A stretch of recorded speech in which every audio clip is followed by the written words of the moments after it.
দুজনকে। আজকে আমি একটু মামুন ভাই আপনাকে দিয়ে শুরু করতে চাই। সর্বশেষ যে কথাটি আমি বলছিলাম যে মির্জা আব্বাসের দাবি ওই ভোট দেশপ্রেমিক দলই পাবে, অর্থাৎ আওয়ামী লীগের ভোট কারা পাবে সেটি নিয়ে এক ধরনের মন্তব্য তিনি করেছেন, এবং এই মন্তব্যটি তিনি করেছেন মূলত জামায়াতকে উদ্দেশ্য করে, যে জামায়াত আওয়ামী লীগের ভোট পাবে না, বিএনপি আওয়ামী লীগের ভোট পাবে। আপনার কি মনে হয় যেখানে কিনা আওয়ামী লীগ তাদের অনলাইনে ক্যাম্পেইন করছে no Hasina no election, no vote no vote, সেই জায়গায় আওয়ামী লীগের নেতাকর্মীরা আসলে আসন্ন যে ফেব্রুয়ারি নির্বাচন সেখানে আদৌ ভোটে আসবে, কিংবা বিএনপি অথবা জামায়াত অথবা এনসিপি কোনো প্রার্থীকে ভোট দিবে? আপনাকে অসংখ্য ধন্যবাদ এই চমৎকার আয়োজনে আমাকে অন্তর্ভুক্ত করার জন্য। সাথে সাথে আমার সহ প্যানেলিস্ট পাপিয়া আপা আমার খুব পছন্দের একজন মানুষ, আমার ওনাকেও অসংখ্য ধন্যবাদ। আসলে আজকে যে আপনারা যে টপিকটা দিলেন সেটি হচ্ছে সাপ লুডো খেলা, একটা চমৎকার একটা দিয়েছেন। আমাদের রাজনৈতিক দল যারা নতুন বাংলাদেশ হওয়ার পর থেকে রাজনৈতিক দলগুলা প্রত্যেকে আমরা লুডো খেলছি, কিন্তু লুডোর যে প্রত্যেকের উদ্দেশ্য হচ্ছে আমরা 100-তে যাব। 198তে একটা সাপ আছে, সাপের মাথা আছে, সে মাথাটা কে সেটা আমাদেরকে আইডেন্টিফাই করতে হবে, যে সাপের মাথায় কে দাঁড়িয়ে আছে। আমরা বারবার উপরে উঠছি, 98তে গিয়ে আমরা আবার নিচে নেমে 8-এ চলে আসছি। সে সাপের মাথাটা কে, সে সাপের মাথা আমাদেরকে আইডেন্টিফাই করতে হবে। সাপের মাথা কারা? সাপের মাথা হচ্ছে তারা যারা এই নতুন বাংলাদেশ আসার পরে যে বড় বড় যে সংস্কারগুলো, গুরুত্বপূর্ণ সংস্কার যেটা নিয়ে আপনি শুরুতে বললেন, সংস্কারের বিষয় বললেন, এই সংস্কারগুলো বাধাগ্রস্ত করছে কারা, এটা আমাদেরকে শুরুতে আইডেন্টিফাই করতে হবে। আমাদের নতুন বাংলাদেশ আসার পর প্রথমে আমরা যেটি নিয়ে চিন্তা করেছিলাম সেটি হচ্ছে আমাদের সংবিধান, 72 সংবিধান থাকবে কি থাকবে না, এটা নিয়ে। যেখানে বেগম জিয়া তিনি বলেছিলেন যে এই যে সংবিধান, উনি ক্ষমতা আসে সংবিধান ছুঁড়ে ফেলে দিবেন, বা সংস্কার যেটা হবে সেটা ছুঁড়ে ফেলে দিবেন। সে 72 সংবিধান যখন এটার বাতিল করার বিষয় আসে, যখন ভেটু দিয়েছে কে, এটা গুরুত্বপূর্ণ বিষয় ছিল। তারপরে দেখেন ফ্যাসিস্ট সরকারের যিনি রাষ্ট্রপতি ছিলেন, ফ্যাসিস্ট সরকারের যিনি রাষ্ট্রপতি চুপ্পু, ওনাকে পদত্যাগ করার জন্য প্রত্যেকটা দল থেকে বলা হয়েছে, কিন্তু ওনাকে পদত্যাগ করতে বাধা প্রদান করেছে কে, সেটি আমাদেরকে আইডেন্টিফাই করতে হবে। এবং দেখেন আওয়ামী লীগ যে পরিমাণ হত্যাযজ্ঞ করেছে, 2000 ছাত্র জনতাকে হত্যা করেছে, 20-30 হাজারকে পঙ্গুত্ব বরণ করিয়েছে, সে আওয়ামী লীগকে নিষিদ্ধ করার বিষয়ে কে বাধা প্রদান করেছে? তাহলে এই বাধা প্রদানগুলো, এবং কি আপনি রিসেন্টলি যে গণভোট এবং হচ্ছে আপনার নোট অফ ডিসেন্ট যেটি নিয়ে কথা হচ্ছে, এটাতে কে বাধা প্রদান করছে, কে কথা বারবার তুলছে, এটা আমাদেরকে আইডেন্টিফাই করতে হবে। দেখেন আমি খুব অবাক হই যে নোট অফ ডিসেন্টে মৌলিক বেসিক যে সংস্কারগুলো, এই সংস্কারগুলোতে কথা কে বলেছে? আপনি বেসিক যে দেখেন, মোট 47টি সংস্কার কথা আসছে এই যেটি আমাদের জুলাই সনদে। তার মধ্যে 15টি হচ্ছে বিএনপি নোট অফ ডিসেন্ট দিয়েছে, 4টি দিয়েছে জামাত, এনসিপি দিয়েছে 1টি। বিএনপি যে 15টি নোট অফ ডিসেন্ট, এটার মধ্যে গুরুত্বপূর্ণ সংস্কারগুলোকে তারা বাধা প্রদান করছে। গুরুত্বপূর্ণ সংস্কারগুলো কি? গুরুত্বপূর্ণ সংস্কার মধ্যে দেখেন, তারা আমরা দুইজনই কিন্তু আইনজীবী একটা ছিল, জুলাই সনদের একটা ছিল যে জ্যেষ্ঠ অ্যাপ্লাইড ডিভিশনে যিনি জ্যেষ্ঠ বিচারপতি থাকবেন তিনি প্রধান বিচারপতি হবেন। বিএনপি সেখানে নোট অফ ডিসেন্ট দিয়েছেন, বলছেন না, মানে আমার পছন্দের মতো আমি যাকে দাঁড় করাবো সেটা সাবেক প্রধান বিচারপতি এবিএন আবুল খায়েরের মতো। উনি কি করলেন? উনি ক্ষমতায় সরলভাবে শুধু জ্যেষ্ঠ বিচারপতিকেই প্রধান বিচারপতি করার কথা বলা হয়নি, এখানে তো আসলে কমিশনের কথা বলা হয়েছিল, এবং কমিশনের কথা বলা হচ্ছে অন্যান্য বিচারপতিদের নিয়োগের ক্ষেত্রে। কিন্তু অ্যাপ্লাই ডিভিশনে যিনি জ্যেষ্ঠ বিচারপতি থাকবেন তিনি প্রধান বিচারপতি হবেন। সেখানে নোট অফ ডিসেন্ট দিয়েছে বিএনপি। কেন দিয়েছে? দেখেন আপনি এবার তত্ত্বাবধায়ক সরকার যে ইস্যুটা, এটা বাতিল করেছে এই সাবেক প্রধান বিচারপতি আবুল খায়ের, এবিএম আবুল খায়ের। উনি রিসেন্টলি আমার শুনানিতে থাকার সুযোগ হয়, তত্ত্বাবধায়ক সরকার নিয়ে এটা শুনানিতে থাকার সুযোগ হয়েছে। সেখানে বিএনপিপন্থী সিনিয়র আইনজীবীরা বলেছেন যে 1/11 যে সরকার, এই সরকার আমাদের সংবিধানের আলোকে 1/11 সরকারের একটা সরকারের তত্ত্বাবধায়ক সরকারের মেয়াদ হচ্ছে 3 মাস, যদি অতিরিক্ত প্রয়োজন হয় আরও 3 মাস তারা থাকবে। তার মানে কয় মাস? 6 মাস। কিন্তু তারা ছিল 2 বছর। তার মানে তাদের সাংবিধানিকভাবে তারা বৈধ না। অবৈধ একটা জিনিস, তারা একটা নির্বাচন আয়োজন করেছে, সে নির্বাচনটা অবৈধ হয়েছে, এবং নির্বাচনী সরকার কর্তৃক যে প্রধান বিচারপতি নিয়োগ হয়েছে সেটাও অবৈধ ছিল, এবং সে প্রধান বিচারপতি যে তত্ত্বাবধায়ক সরকারের বিল বাতিল করলো এটাও অবৈধ ছিল। আইনজীবীরা বলেছে সেটা কি হবে? তাহলে এখন যে সরকারটা, এটা আমাদেরকে বুঝতে হবে, এখন যে সরকারটা, এই সরকারের আইনি বৈধতা কতটুকু আছে। কারণ আপনি আর্টিকেল 106 দিয়ে আপনি এই সরকারকে বৈধতা দিলেন, তাহলে বৈধতা দেওয়ার পর নিয়ম অনুযায়ী তারা 3 মাসের মধ্যে নির্বাচন দিবে, যদি না পারে 6 মাস। 6 মাস হলে এটা ফেব্রুয়ারি 2024 ফেব্রুয়ারি 8 তারিখে এটার মেয়াদ শেষ হয়ে যাওয়ার কথা। কিন্তু এই যে সরকারটা কন্টিনিউ করছে, ফেব্রুয়ারিতে ইলেকশন দিবে, ভবিষ্যতে 10-15 বছর পরে কোনো সরকার যদি ক্ষমতা আসে তারা প্রশ্ন তুলবে কিনা এই যে সরকার ছিল, অন্তর্বর্তী সরকার, এটা বৈধ ছিল না, তাদের যে ইলেকশনটা ছিল সেটাও বৈধ ছিল না, এবং ইলেক্টেড যারা ছিল তারাও বৈধ ছিল না। প্রশ্নটা উঠবে অবশ্যই। এই জন্য প্রথমে যেটা প্রয়োজন সেটা হচ্ছে জুলাই সনদ এবং এই সরকারকে বৈধতা দেওয়া। সেটিতে সবচেয়ে বাধা প্রদান করছে আমাদের সবচেয়ে সবচেয়ে বর্তমানে সবচেয়ে আলোচিত দল এবং জনপ্রিয় দল বিএনপি।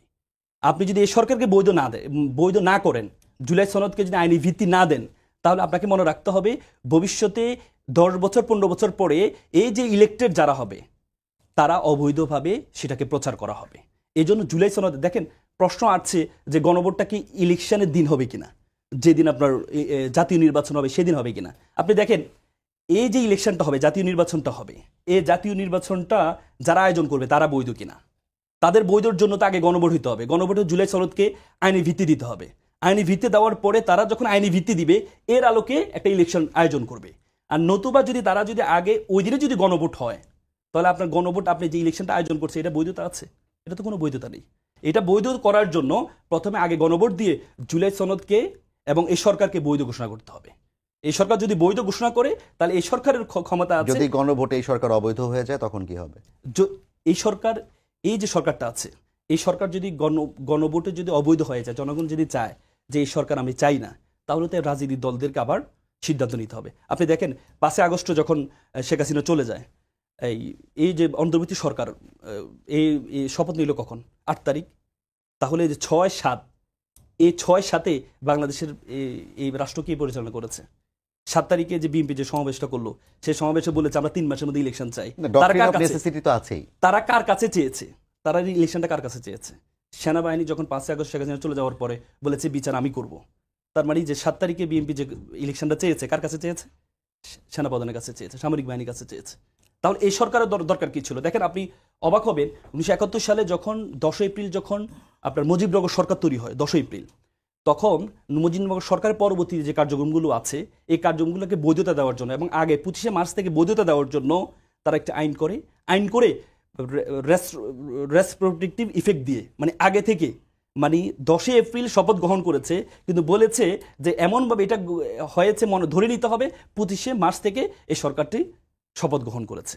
তার মানে দরকার ছিল জুলাই সনদের আইনি ভিত্তি দিয়ে এমন একটি করা, সেখানে বলে দিতে হবে যে 5 আগস্ট থেকে ধরে নিতে হবে 5 আগস্ট ক্ষমতা গ্রহণ করেছে, ক্ষমতা গ্রহণ করে এটা কন্টিনিউ করছে। জি রাসেল, আপনাকে ধন্যবাদ। আমি যে প্রশ্ন করেছিলাম সেই প্রশ্নের উত্তর পাইনি, নিশ্চয়ই পরে আপনি দিবেন। আমি আপনার কাছে একটু আসতে চাই পাপিয়া আপা, যেটি তিনি বারবার বলার চেষ্টা করছিলেন যে জুলাই সনদের পক্ষে যদি গণভোট আয়োজন করা না হয় তাহলে আসলে এই সরকারের বৈধতাটি নিশ্চিত হবে না, এবং বৈধতা নিশ্চিত না হলে পরবর্তী যে ইলেকশন, সেই ইলেকশনেরও বৈধতা থাকবে না এবং তার মাধ্যমে নির্বাচিত সংসদ সদস্যেরও বৈধতা থাকবে না। আপনারও কি তাই মনে হয়? আপনি তার আগে অনেকগুলো প্রশ্নের অবতারণা করে ফেলেছে। যে প্রশ্ন করতেন তার উত্তর দেয় নাই, কিন্তু আনুষ্ঠানিক অনেক অপ্রাসঙ্গিক প্রাসঙ্গিক বিষয় আনছে, সেগুলো উত্তর দিতে হবে আমাকে। সে যেটা বলছে যে হচ্ছে সাপ লুডু খেলা করতেছে এবং একটা 98 পর্যন্ত যাওয়ার পর নিচে নেমে আসতেছে, মানে সাপ খেয়ে ফেলতেছে। মানে আমরা খেয়ে ফেলে সংস্কারটা বাস্তবায়ন হতে দিচ্ছি না, এই সরকারকেও সফল হতে দিচ্ছি না, আবার এনসিপি যে নতুন রাজনৈতিক সংগঠনটা এদেরকেও পাকাপোক্তভাবে একবারে বাংলাদেশের মাটিতে গেড়ে বসতে দিচ্ছি না। মানে সব কিছুর সমস্যা হচ্ছে আমরা তৈরি করছি। দেখেন আমরা পরপর 2 বার প্রধানমন্ত্রী হওয়া যাবে, 3 বার হওয়া যাবে না, যেটা নিয়ে তাদের সবচেয়ে বেশি দ্বিমত ছিল আমরা ঐক্যমতে পৌঁছেছি। রাষ্ট্রপতি প্রধানমন্ত্রীর যে ক্ষমতার ভারসাম্য সেটা নিয়েও কিন্তু আমরা ঐক্যমতে পৌঁছেছি। টেবিলে বসলে সব ব্যাপারেই যদি একমত হতে হয় তাহলে তো আমি স্বৈরাচার হয়ে গেলাম। দ্বিমত তো থাকবেই, নোট অফ ডিসেন্ট তো থাকবেই। এখন এনসিপি জামাত আর বর্তমান সরকার যা বলবে তার মন মতো প্রেসক্রিপশন দিয়ে আমি ঐক্যমত সরকার একবার হুবহু সিগনেচার করে দিয়ে আসবো, এটা তো ভাবা উচিত না। গণতান্ত্রিক রাষ্ট্রের চিন্তাধারা আধুনিক ছেলেদের কাছ থেকে এই ধরনের চিন্তা ভাবনা আসাও কিন্তু ঠিক না। কারণ প্রগতির কথা আমি বলবো, আধুনিকতার কথা আমি বলবো, নতুন বাংলাদেশের আমি স্বপ্ন দেখবো। আর ডিক্টেটরশিপ যে অ্যাটিটিউড, যে সরকার যা বলবো ওটাই শুনতে হবে, এনসিপি জামাত যা বলবে ওটাই করতে হবে, না করলে সব দোষ বিএনপি। ওই 98 জায়গায় যে সাপ খাচ্ছে ওটা হচ্ছে বিএনপি, সংস্কার বিএনপি চাচ্ছে না। জানতে চাচ্ছি যে আমি যদিও জুলাই সনদের পুরো কপি এখনো পাইনি, কিন্তু যতটুকু আমি শুনেছি, যদি ভুল হয় ঠিক করে দিবেন, যে বিএনপি নোট অফ ডিসেন্ট যেই পয়েন্টগুলোতে দিয়েছিল সেই পয়েন্টগুলোই বাদ দিয়ে দেওয়া হয়েছে। আচ্ছা এখন আমি বলি, বিএনপি যেটা বলেছে যে আমরা এখানে কিছু সংযোজন বিয়োজন হয়েছে, আমরা যেটা স্বাক্ষর করেছি অনেক কিছু ছিল, কিন্তু পরে প্রিন্টে যাওয়ার পর সেটা নাই। আবার অনেক কিছু ছিল না, নতুন করে ইনক্লুড করা হয়েছে, যেমন ওই যে সংসদে ইনক্লুড করা হয়েছে নতুন করে। 270 দিন পরে এখন এইটা তো চিটিং করা হলো, এটা তো জাতির সাথে প্রতারণা করা হলো, 8 মাসের সঙ্গে প্রতারণা করা হলো। এবং এই যে দীর্ঘদিন মানুষের দৃষ্টিভঙ্গি সংস্কার, আমি বারবার বলছি এরা একটা বিশেষ এজেন্ডা নিয়ে আসছে, জাস্ট একটা টাইম ক্ষেপণ করছে, বগলের ইটটা ওদের ঠিকই বেরো যাবে শেষ মুহূর্তে, যেমন বেরোইছে। প্রত্যেকটা এনসিপির নেতা একই কথা বলবে যে বেগম খালেদা যত সংবিধান ছুঁড়ে ফেলছে, তাহলে এই সংবিধানের দরকার কি? এই কথাটা বলতে তারা চায় কি 71 মুক্তিযুদ্ধকে অস্বীকার করে এই জুলাই আগস্টের অভ্যুত্থানে 71 মুক্তিযুদ্ধের জায়গায় বসবে।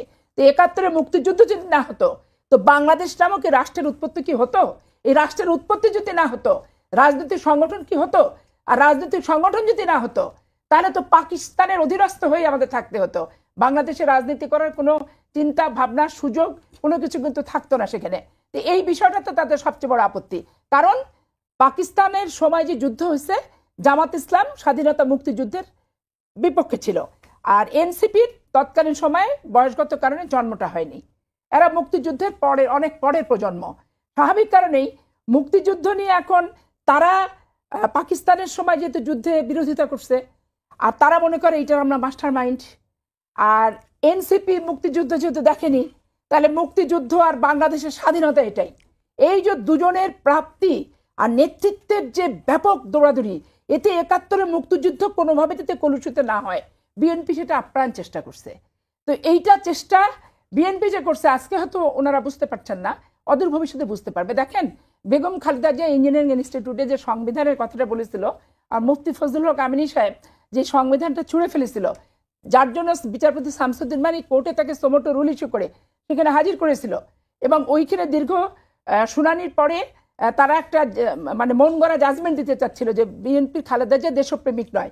এই নিয়ে বিচারপতি মানিকের সাথে আমার হট্টগোল হয়েছে, আমি পরের দিন অ্যারেস্ট হয়েছি, আমি জেলখানাতেও গেছি, এবং ওই সরকারের প্রথম আইনজীবী শহীদ হয়েছে অ্যাডভোকেট এমিও আহমেদ। এই বিপ্লব মেহেদির এমনভাবে তাকে বাসায় যে পিটাইছে মারছে যে সেই স্পট ডেথ হয়ে গেছে তাদের অত্যাচারে। কিন্তু এখন ওইখানে কথাটা কি ছিল, বেগম খালেদা যে আপত্তিটা কোথায়, বিসমিল্লাহির রহমানির রহিম এই শব্দটা অর্থটা বিকৃত করছে। তারপর 7ই মার্চের ভাষণ নিয়ে যে সংবিধানে সংযোজন করে বলছে এটা স্বাধীনতার ঘোষণা। তারপরে আপনার পার্লামেন্ট বহাল থাকা অবস্থায় আরেকটা নির্বাচন হবে, তাহলে একটা এমপি বহাল থাকলো আর একটা এমপি চলে আসলো। আবার শপথ যদি কোনো কারণে না হয় তাহলে দেখা যাচ্ছে এই পার্লামেন্ট বহাল থেকে গেল। এই যে কোনোভাবেই হাসিনা ক্ষমতা না চাওয়ার প্রবণতার যে বিষয়গুলো নতুনভাবে সংযোজন বিয়োজন তারা করেছে। তারপর আরপিওতে দেখেন, আরপিওতে তারা কি করছে, আরপিওতে একসময় বলছে যে স্থানীয় যারা নির্বাচিত হয়েছে তারা এমপিতে নির্বাচন করতে পারবে না, আবার আর এক সময় যে বলছে যে সবাই নির্বাচন করতে পারবে। যখন দেখছে তার উপজেলা চেয়ারম্যানরা হচ্ছে সবাই এমপি নমিনেশন চাচ্ছে তখন একরকম করলো, আবার তাদেরকে নিয়ন্ত্রণ করার জন্য আর এক রকম ভাবে করলো।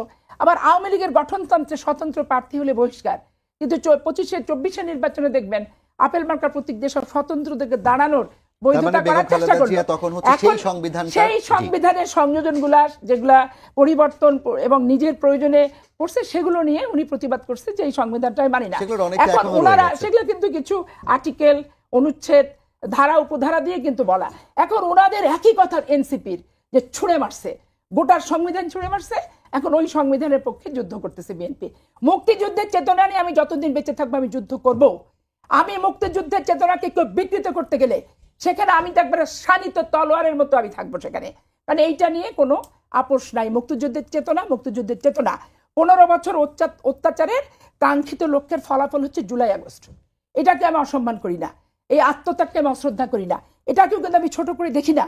কিন্তু আপনারা যখন আলোচনাতে জামাত এবং আপনারা একমত হয়ে যান এই মুক্তিযুদ্ধকে বাদ দিয়ে এসে মুক্তিযুদ্ধের চেয়ে বিশাল একটা কিছু 5ই আগস্ট এবং জুলাই, কেন আমি 9 বছর এরশাদ বিরোধী আন্দোলন করছি সেটাকে আপনি কেন যুদ্ধ বলছেন না, সেটাকে কেন বিজয় বলছেন না, সেটাকে সংবিধানে আপনাদের জুলাই আগস্টের যদিও আলোচনাতে আমি দেখছিলাম যে তারা লিখছে 9 বছর স্বৈরাচার বিরোধী আন্দোলনের বিষয়গুলি, সেগুলো আনছেন না আপনি। এই 5ই আগস্ট জুলাই এ তো শেখ মুজিবর যেমন 71 মুক্তিযুদ্ধকে তার পরিবার এবং আওয়ামী লীগ ব্যক্তিকরণ করছে, আপনারাও তো এটা পণ্য করে ঠিক বাজার থেকে সদাই করে নিয়ে আসার মতো প্রত্যেকটা জায়গায় একই কথা ব্যবহার করছেন। এতে পাবলিক কিন্তু বিরক্ত এবং ক্ষুব্ধ। নির্বাচন গণভোট হবে না, এই আলোচনার টেবিলে তো আপনারা বসে করছেন, কিন্তু সবসময় জামাত আওয়ামী লীগের জামাত এবং এনসিপির একই সুর এইটা না হলে নির্বাচন হতে দেবো না, ওইটা না হলে নির্বাচন হতে দেবো না। আলোচনার টেবিল থেকে কর্মসূচি পালন করে ফেললো আপনার জামাত ইসলাম, মিছিল টিছিল সব করে ফেললো। নির্বাচনকে প্রশ্নবিদ্ধ করার এবং নির্বাচন না হওয়ার আলটিমেটাম অলওয়েজ এই দুটো সংগঠন দিয়ে আসতেছে। তাহলে আমাদের অপরাধটা কি, আমাদের দোষটা কি? আমরা সংস্কার একটা দায়িত্বশীল সংগঠন হিসেবে, দুইবারের বিরোধী দল, দুইবারের ক্ষমতাসীন দল হিসেবে যতটুকু দায়িত্বশীল হওয়া দরকার, দায়িত্বশীল হয়ে প্রতিনিধিত্ব করছে বাংলাদেশ জাতীয়তাবাদী দল। দায়িত্বশীলতার পরিচয়টাকে তারা এমনভাবে করছে সাপ লুডু খেলা, যে আমরা এই গোটা সংস্কারকে গিলে খেয়ে ফেলতেছি। তো এই সরকারের গর্ভে জন্ম হয়েছে এনসিপির, এবং এই সরকারের আমলে জামাত ইসলামের যে আস্ফালন, যে বডি ল্যাঙ্গুয়েজ এবং তাদের যে অ্যাক্টিভিটি, বাংলাদেশে নির্বাচিত সরকারের সময় কখনোই তারা এই অ্যাক্টিভিটি করতে পারে না, এবং অনির্বাচিত সরকারের সময় তারা সবসময় এগুলোই করে। তারা তো সবসময় অনির্বাচিত সরকারের পক্ষেই থাকে। ৮৬ নির্বাচনে দেখেন তারা অংশগ্রহণ করছে, আবার দেখেন ৯১ বিএনপির কাছ থেকে দুটো তারা নিছে মহিলা এমপি, আবার দেখেন এই মুহূর্তে দরকার তত্ত্বাবধায়ক সরকার বলে গেছে, আবার হাসিনা বলে তত্ত্বাবধায়ক আমার ফর্মুলা, ওরা বলে এটা গোলাম আজমের ফর্মুলা। এই নিয়ে আবার দুজনে যুদ্ধাযুদ্ধি করছে। আবার ২০০১ সালে এসে মন্ত্রিত্ব নিচ্ছে আমাদের কাছে, নিয়েটি আবার যেই পাল্টি খাইছে ১-১১ আসছে, সেই বিএনপি দুর্নীতিবাজ, বিএনপি অমক তমক করে সব সিটে প্রার্থী দিচ্ছে, ৩টা সিট পাইছে। এখন আপনি দেশপ্রেমিকদের ভোট দিবে যে কথাটা আপনি বললেন, এখন দেখেন এই ৩বার যে নির্বাচন হয়েছে, আমরাও যেমন ভোট দিতে পারিনি, তেমন আওয়ামী লীগের সাধারণ ভোটার তারাও কিন্তু ভোট দিতে পারেনি। ভোট দিচ্ছে ডিসি, এসপি, প্রশাসন। যারা দুর্নীতি করছে এমপিরা, তারা প্রশাসনকে কন্ট্যাক্ট করে একটা মেম্বার নির্বাচনটা পর্যন্ত তারা তাদের মতো করে নিছে। এখন সাধারণ মানুষ আমরা ভোট দিতে পারি, তারা ভোট দিতে পারেনি।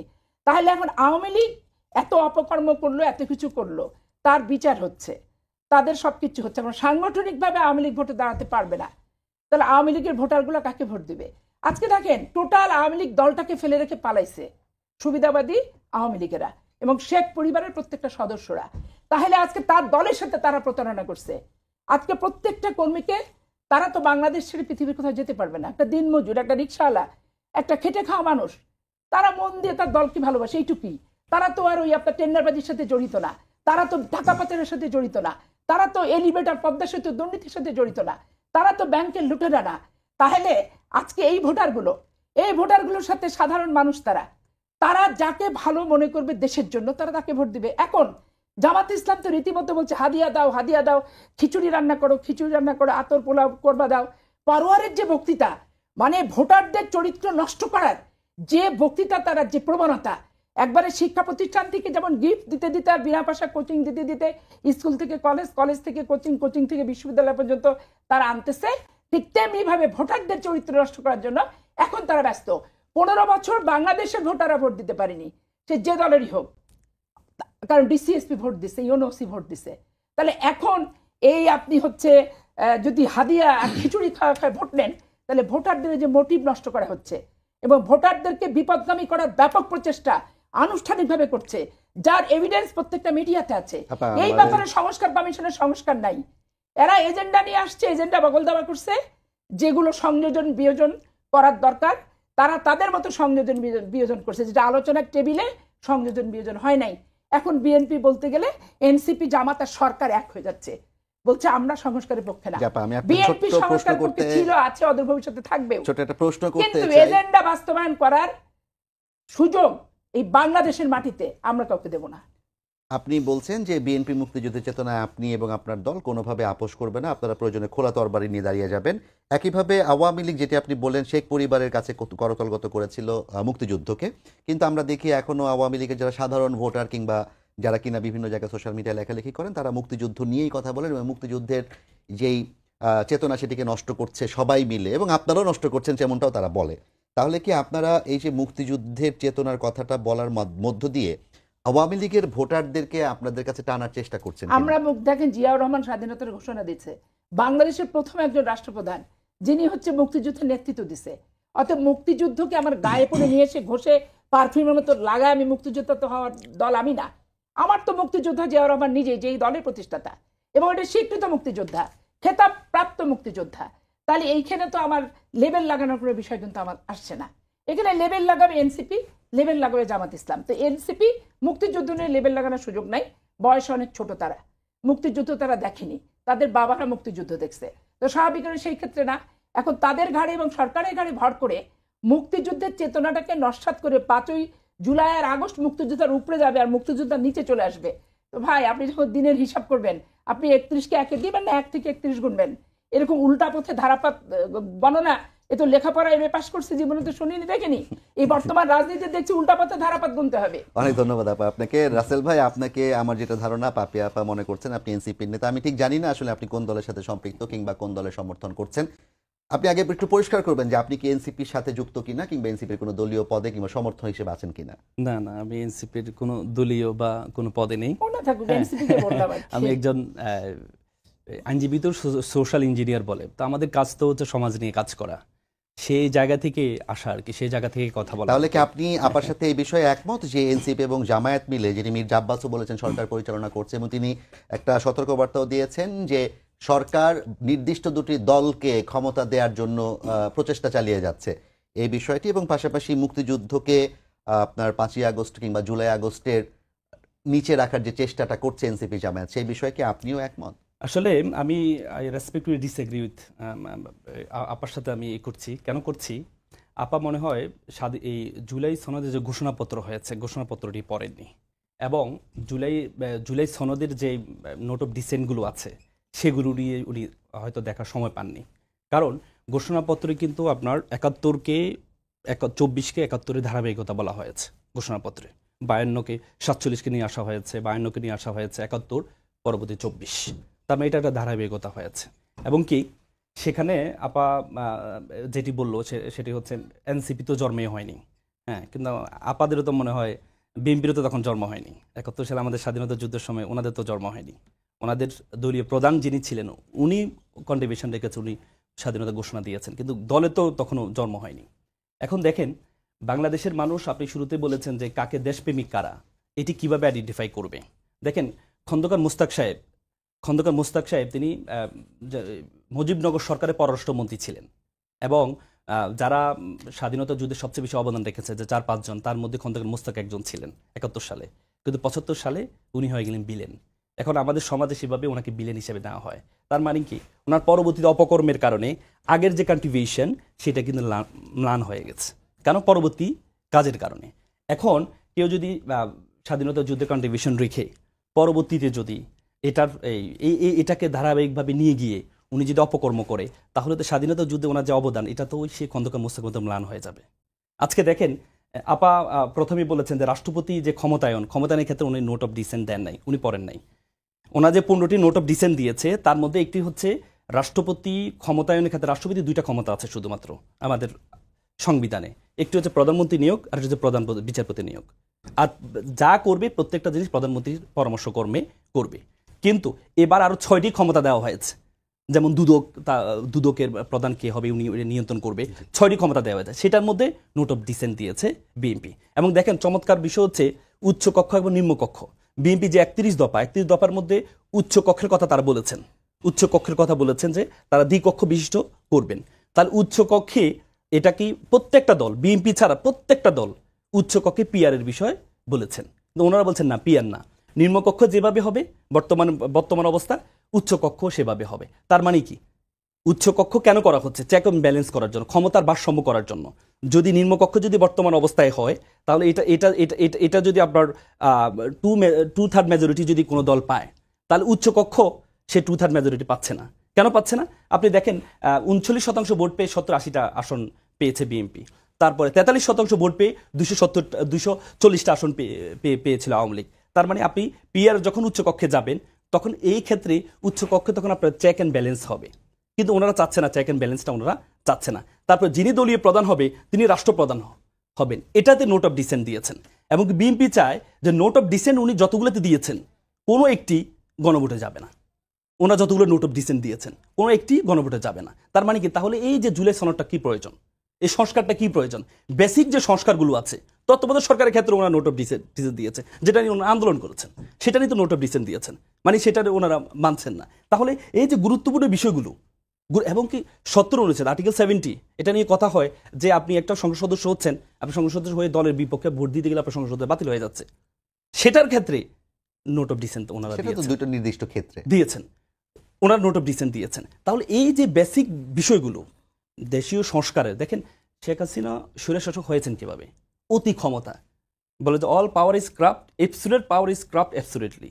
যখন মানুষ অধিক ক্ষমতাবান হয় তখন মানুষ অধিক দুর্নীতিপরায়ণ হয়ে যায়, তখন সে যা ইচ্ছে তা করতে চায়। তাহলে আজকে যদি অধিক ক্ষমতা যদি কেউ কোনো দল আবার পেয়ে যায়, তাহলে সেম একই ঘটনা ঘটবে। এই জন্য আজকে যে 2000 জীবন দিয়েছে, তারা কি চায়? তারা এটাই চায় যে আমাদের যে ভবিষ্যতে যে ক্ষমতায়নটা হবে, যারাই ক্ষমতা আসবে তাদের মধ্যে চেক অ্যান্ড ব্যালেন্স থাকবে, তাদের পাওয়ারটা ব্যালেন্স থাকবে।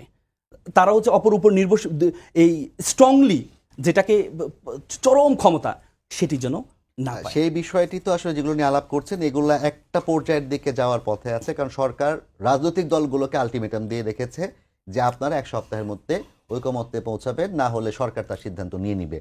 তাহলে আপনার কি মনে হয় যে সরকারের এই সিদ্ধান্ত, যেটি আপনি বললেন যে আলটিমেট পাওয়ারের যে জায়গাটা, সরকার কি এখানে সেটি চর্চা করছে? আর যদি করে থাকে তাহলে এটি আসলে সরকারের একক সিদ্ধান্ত হিসেবে পরবর্তীতে বিএনপির মতো বড় রাজনৈতিক দলগুলো কিভাবে মেনে নিবে? দেখেন, বাংলাদেশের সবচেয়ে বড় দল এখন বিএনপি। সরকার এই যে সরকার রাজনৈতিক দলগুলো হাতে ছেড়ে দিয়েছে কেন? কারণ সরকার চায় সংস্কারটা হোক। এই জন্য হচ্ছে যে সংস্কার কমিশন এই 47টি সংস্কার দিয়েছেন, কিন্তু 47 সরকারের বেসিক যে সংস্কার 15টা, সেই সংস্কারেই চাচ্ছে না গণভোটে না যাক। যদি না যায় তাহলে আলটিমেটলি এখন সরকার না পারছে জুলাই সনদের বাস্তবায়ন করতে, না পারছে বিএনপির এগেনস্টে যেতে। কারণ বিএনপি একটা বড় দল, বিএনপির এগেনস্টে যদি চলে যায় এখন এই যে কন্টিনিউ করা ওনার জন্য কঠিন হয়ে যাবে। কিন্তু বিএনপিকে এটা বুঝতে হবে, বর্তমান সরকারকে বৈধতা দেওয়া এবং আগামী যে ইলেকশনটা হবে, দেখেন এবার যে সংস্কার কমিশন কি করেছে? সংস্কার কমিশন এবার বলেছে যে সরকারটা নতুন গঠন হবে গণভোট হওয়ার পরে, যে সরকারটা গঠনের প্রথম যে 3 মাস, এই 3 মাস তারা হচ্ছে কনস্টিটিউয়েন্ট অ্যাসেম্বলি, গণপরিষদ, তারা সংবিধান প্রণয়ন করবে। বিএনপি এখানে নোট অফ ডিসেন্ট দিয়েছে, বলছে না, এটা সংবিধান প্রণয়ন করবে না, আমাদের যে নর্মাল যে হবে সংসদ হবে, সেই সংসদে এটাকে পাশ করবে। সেই সংসদ যদি পাশ করে, সেই সংসদকে পাশ করার সুযোগ আছে, তাহলে এই জুলাই সনদের ভিত্তিটা কে দিবে? এটার বৈধতাটা কে দিবে? এই নির্বাচনের বৈধতা কে দিবে? যে নির্বাচন হবে এই নির্বাচনের বৈধতা কে দিবে? এই জন্য আমাদের এখন, আমরা তো আসলে আপা একটু আগে যেটা বললেন যে হাদিয়া হাদিয়া হাদিয়া হাদিয়া দিচ্ছে। দেখেন বাংলাদেশে বর্তমানে যে বড় বড় ইউনিভার্সিটিগুলো, আপার ইউনিভার্সিটি, রাজশাহী ইউনিভার্সিটি, বড় বড় ইউনিভার্সিটিগুলোতে জনকল্যাণমূলক ছাত্র রাজনীতির যে একটা সংস্কার হয়েছে, জনকল্যাণমূলক যারা কাজ করছে তাদেরকে কিন্তু ছাত্র জনতা ভোট দিচ্ছে। এবং সেই ধারাবাহিকতা আপনি দেখেন জগন্নাথে আমি ছাত্রদলের কালকে একটা দেখলাম, খুব আনন্দ পেলাম এবং কি খুশি হলাম যে ছাত্রদল প্রায় 20 দিন ব্যাপী তাদের জনকল্যাণমূলক কাজের একটা ধারাবাহিকতা। আপনাকে ধন্যবাদ। আমাদের সময় একদম শেষ হয়ে এসেছে, আমরা একটু পাপি আপার কাছে যেতে চাই। পাপি আপা, আপনার কাছে প্রশ্ন হচ্ছে, যদি সরকারকে, যেটি তিনি বারবার বলার চেষ্টা করছেন, সরকারকে বৈধতা কে দিবে? আরেকটি হচ্ছে, সরকার যদি এককভাবে সিদ্ধান্ত নিয়ে নেয় 1 সপ্তাহ পরে, সেই ক্ষেত্রে বিএনপির ভূমিকা কি হবে? এখানে একটা ব্যাপার আমি স্পষ্ট বলি, যে আলোচনার টেবিলে বসছিলেন সংস্কার কমিশনের আমাদের পক্ষ থেকে সালাউদ্দিন সাহেব নিজেই বলছে যে যেগুলো আমাদেরকে যখন স্বাক্ষর করার যে বইটাতে যেগুলো ছিল অনেকগুলো নাই, আর যেগুলো ছিল না অনেকগুলো ঢুকছে। প্রিন্ট করা কপি যখন আমাকে দিচ্ছে, এবং তোমরা প্রেস কনফারেন্স আমার স্পষ্ট শোনা, এখানে জুলাই সনদ একবারে A to Z আমার পড়ার কোনো প্রয়োজন নাই, কারণ ওইখানে আলোচনার টেবিলেতে আমি যাই নাই, ওখানে গেছে সালাউদ্দিন সাহেব। তো সালাউদ্দিন সাহেব যে কথাটা বলবে ওটাকে আমি সত্য বলে ধরে নেব। তাহলে সংযোজন বিয়োজন যে হয়েছে এটা কিন্তু বাস্তব সত্য কথা। আর দ্বিতীয় বিষয় হচ্ছে যে আপনার বৈধতা কে কাকে দিবে? নির্বাচিত সরকারই বৈধতা দিবে সবকিছু, সারা জীবন তাই দিয়ে আসছে। আপনার এর আগে যতবার এরকম প্রবলেম হয়েছে, সমস্যা হয়েছে, কিন্তু উনি বারবার বলার চেষ্টা করছেন যে সেই নির্বাচন নাকি বৈধই হবে না। 11 সরকারকে কে বৈধতা দিয়েছে? 2008 সালের সরকারকে কে বৈধতা দিয়েছে? আওয়ামী লীগ বৈধতার চুক্তির শর্ত করে তো সিট ভাগাভাগি করে 8-এর নির্বাচন একটা পাতানো নির্বাচন হয়েছে, এবং বৈধতা তো দিচ্ছে তারা। মইনুদ্দিন ফখরুদ্দিন সরকারকে বৈধতা দেয় নাই, তাহলে নির্বাচিত সরকারই বৈধতা দিবে। এখানে আমি কে বৈধতা দেওয়ার, জামাত ইসলামকে বৈধতা দেওয়ার, এনসিপি কে বৈধতা দেওয়ার? আমার ম্যান্ডেট কি আছে যে আমি বৈধতা দেবো? এলা খামাখা অহেতুক অসাংবিধানিক এবং মানে অনিয়মকে আরো অনিয়ম করতে চাচ্ছে, নিয়মের ভিতর কোনোভাবে ঢুকতে চাচ্ছে না। তো নিয়মের ভিতরে যদি আপনি ঢুকতে না চান, অনিয়ম দিয়ে প্রভাবিত হলে, তখন হাইকোর্টে এই যে বলছে যে সংবিধানকে চ্যালেঞ্জ করা যাবে না আওয়ামী লীগের, তো আওয়ামী লীগ এখন বিতাড়িত, ও সংবিধান কি বসে আছে নাকি? ও সংবিধান কি পরিবর্তন হবে না সময়ের প্রয়োজনে, যুগের প্রয়োজনে? এবং ক্ষমতা পাকাপুক্ত করে রাখার জন্য যেগুলো সে করেছে সেগুলো কি বাতিল হবে না? সেগুলো কি সংশোধন হবে না? সেগুলো কি আদালতে যাবে না? তো অনেক তো নিষেধ করে গেছে, যাবে না, তারপর প্রয়োজন যেটা সেটা যাচ্ছে। কিন্তু তো এইটা হচ্ছে ব্যাপার। এখন হয় কি যে ছাত্রদের চরিত্র, এই টিউবওয়েলের পানি দিয়ে, বিশুদ্ধ পানি দিয়ে, ইফতারির খানা দিয়ে, এটা চরিত্র গঠনের ক্ষেত্রে আমি মনে করি অন্তরায়। কারণ ছাত্রদেরকে শিখতে হবে স্যাক্রিফাইস, ছাত্রদেরকে লোভমুক্ত হতে হবে, ছাত্রদের নেতৃত্ব হতে হবে সৎ। অনেক আমরা ধন্যবাদ হলে পাপিয়া ভিপি আপা ছিলাম, আপনাকে, অনেক ধন্যবাদ এস্টাবলিশমেন্ট চার্জ আলাউন দিয়ে রাসেল হলে আপনাদের দুজনকেই। ভিপি হয়েছি। জি, আমাদেরও প্রত্যাশা থাকবে রাজনীতিতে যে সাপলুডু খেলাই হোক না কেন, জনগণ আসলে কখনোই যেন সাপের মুখে অন্তত না পায়, পরে তারা যেন ৯৮ গিয়ে ১০০-তে পৌঁছাতে পারে সেই লক্ষ্য সবার থাকা উচিত এবং আমরাও